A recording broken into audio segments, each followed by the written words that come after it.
ভাইরা আমার, আল্লাহর কসম করে বলি, একটা সময় আসবে মন খুলে নামাজ পড়তে চাইবেন। বিশ্বাস করেন ভাই, লিখে রাখেন ডায়েরিতে।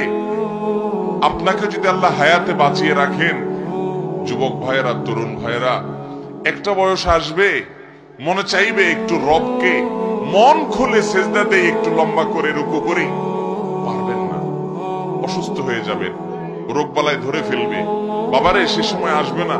বৃদ্ধ মুরব্বীদেরকে, চাচাদেরকে জিজ্ঞাসা করেন, চাইলেও ওযু ধরে রাখতে পারে না, নামাজ পড়তে পারে না, চাইলেও পারে না। একটা সময় আসবে চাইবেন, পারবেন না।